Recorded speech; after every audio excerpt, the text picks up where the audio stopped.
falsafah yang bermaksud cinta akan kebijaksanaan dalam bahasa Yunani kuno ialah kajian sistematik tentang soalan umum dan asas berkenaan topik seperti kewujudan, sebab, pengetahuan, nilai, fikiran dan bahasa.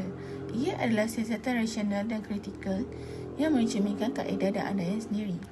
Dari segi sejarah, banyak sains individu seperti fizik dan psikologi membentuk sebahagian daripada falsafah.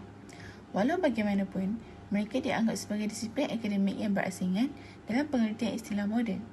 Tradisi yang berpengaruh dalam sejarah falsafah termasuklah falsafah Barat, Arab Parsi, India dan juga Cina. Latar belakang tentang Aristotle. Aristotle merupakan seorang Yunani kuno dan juga polimat. Beliau dilahirkan pada 384 sebelum Masihi di Stagira, Chalcidice. Beliau belajar tentang biologi dan maklumat perubatan daripada bapanya. Seterusnya, beliau berpindah ke Athens untuk meneruskan pembelajarannya di Akademi Plato. Aristotle berkahwin dengan Pythias. Setelah kembali ke Athens, dia mendirikan sekolahnya sendiri. Latar belakang tokoh Al-Khwarizmi. Al-Khwarizmi merupakan seorang ahli sains Parsi yang hidup pada abad ke-9, mempunyai latar belakang yang kaya dan ketara dalam falsafah. Beliau juga merupakan ahli matematik yang terkenal. Nama sebenar Al-Khwarizmi ialah Muhammad ibnu Musa Al-Khwarizmi. Selain itu, beliau dikenali sebagai Abu Abdullah Muhammad bin Ahmad bin Yusuf. Beliau dilahirkan di Parsi, iaitu kota purba Bukhara. Beliau dibesarkan dalam persekitaran yang dipenuhi dengan ilmu dari pelbagai tamadun seperti Greece, India dan Parsi sendiri. Sesetengah pihak menyatakan bahawa beliau meninggal dunia antara tahun 220 dan 230 Masihi. Pemikiran idea Aristotle. Beliau melihat falsafah sebagai satu lanjutan sains. Konsep Aristotle ialah fungsi, klasifikasi dan hierarki.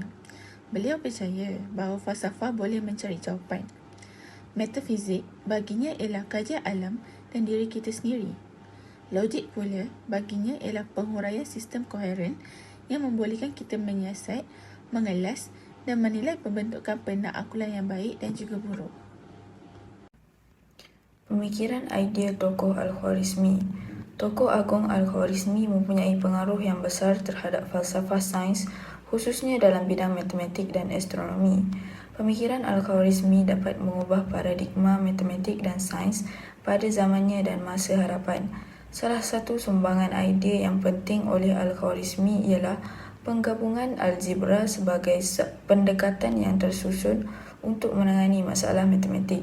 Selain itu, Al-Khwarizmi membangunkan algoritma dalam konteks matematik dan pengiraan. Al-Khwarizmi memainkan peranan penting dalam memperkenalkan sistem agama Hindu Arab kepada dunia barat. Al-Khwarizmi juga merupakan seorang tokoh yang mempunyai pemikiran yang logik dan tersusun khususnya dalam bidang matematik dan penyelesaian masalah. Dengan idea-idea inovatifnya, Al-Khwarizmi bukan sahaja menjadi tokoh penting dalam sejarah matematik, tetapi juga berfungsi sebagai pemangkin untuk mengubah struktur pemikiran saintifik. Sumbangan Aristotle dalam bidang falsafah sains terbahagi kepada 3 bidang, iaitu bidang fizik, biologi dan metafizik. Dalam bidang fizik, Aristotle memperkenalkan pendekatan pragmatik dalam mempelajari objek fizikal. Beliau menyatakan bahawa benda fizikal mempunyai sifat dan keunikannya tersendiri. Dalam bidang biologi pula, beliau telah mengkaji mengenai organisma hidup. Beliau mengkaji ciri-ciri hidup, perkembangan dan hubungan organisma dengan persekitarannya. Kajiannya dalam biologi berjudul Historia Animalium. Selain itu, Aristotle juga telah memperkenalkan konsep skala natural ataupun tangga kehidupan. Dalam bidang metafizik, Aristotle telah memperkenalkan konsep bahan dan potensi. Sumbangan penting Aristotle terhadap bidang metafizik adalah pembahagian dunia fenomena dan benda. Manakala sumbangan Al-Khwarizmi dalam bidang falsafah sains terbahagi kepada 2, iaitu matematik dan astronomi. Dalam bidang matematik, beliau telah melakukan pembaharuan dan pembangunan konsep aljabar ataupun sekarang dikenali sebagai algebra.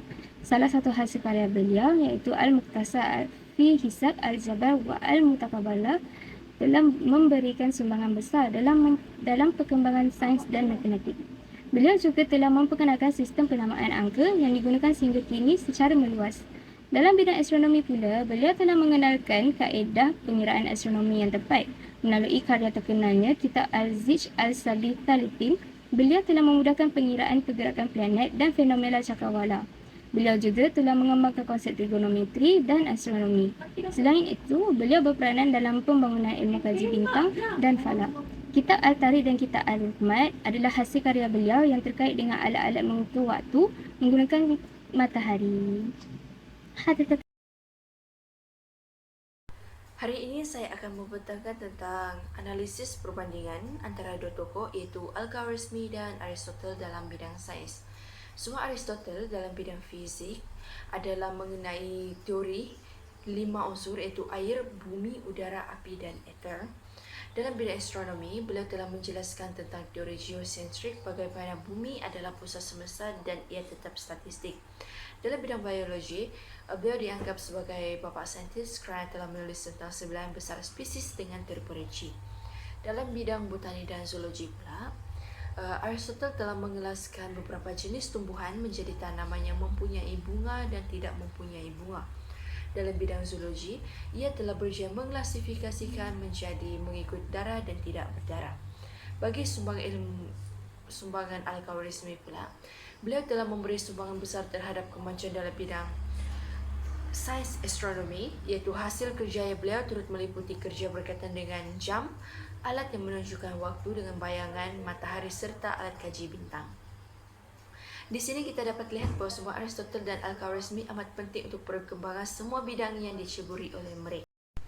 Kesimpulannya, ahli falsafah sememangnya telah memberi banyak sumbangan terhadap kemajuan sains kuno dalam ketamadunan manusia. Seterusnya, ia juga memberikan landasan penting dalam ilmu pengetahuan, seterusnya memberikan pemahaman yang mendalam dan berkekalan dalam ilmu sains. Oleh yang demikian, ia turut menjadi asas untuk kemajuan ilmu pengetahuan pada zamannya, tetapi turut menjadi inspirasi untuk generasi-generasi mendatang sekaligus membimbing mereka ke arah kejayaan dan pencapaian dalam bidang ilmu pengetahuan.